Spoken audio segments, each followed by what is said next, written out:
या खुशी जताने लगे लेकिन उसकी आंखों में आंसू ना हो या चेहरे पर सच्चा भाव ना दिखे तो यह शक का विषय हो सकता है।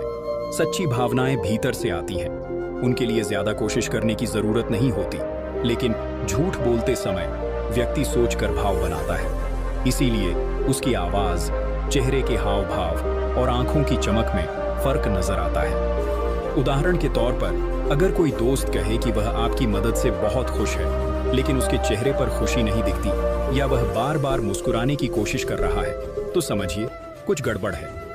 इसी तरह झूठा दुख दिखाने वाला व्यक्ति बार बार चेहरे को छू सकता है, नीचे देख सकता है या मुंह फेर सकता है। पर ध्यान रखें, हर बार ज्यादा भाव दिखाना झूठ का संकेत नहीं होता। कुछ लोग स्वभाव से भी नाटकीय होते हैं, इसलिए बातों, हाव भाव, आवाज सब कुछ मिलाकर सोएं। नियम 5, समय का दबाव बनाएं। झूठ बोलने वाला व्यक्ति अपने झूठ को तैयार करने के लिए समय चाहता है। अगर आप उस पर अचानक सवालों की बौछार कर दें या त्वरित उत्तर मांगे तो वह घबरा सकता है या रुक रुक कर जवाब देगा। मान लीजिए आप किसी से पूछते हैं, तुम कल रात कहाँ थे?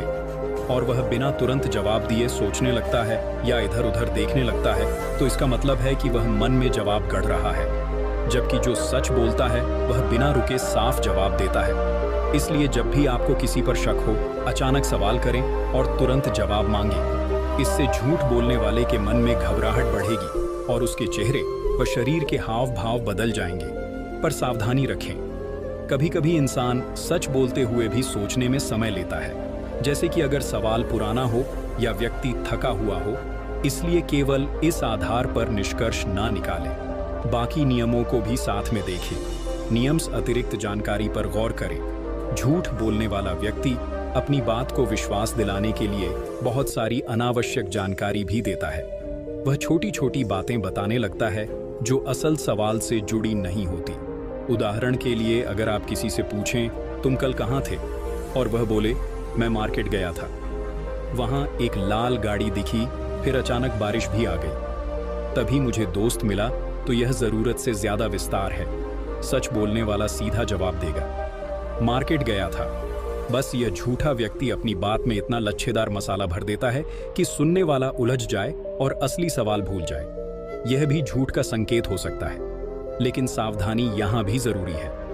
कुछ लोग स्वभाव से विस्तार में बात करते हैं, इसलिए इस आदत को पहले समझें। जब किसी विशेष विषय पर उसकी बात असामान्य लंबी हो जाए तब सतर्क हो जाए। नियम 7, अपनी प्रवृत्ति पर भरोसा करें। हम सबके अंदर एक स्वाभाविक अनुभूति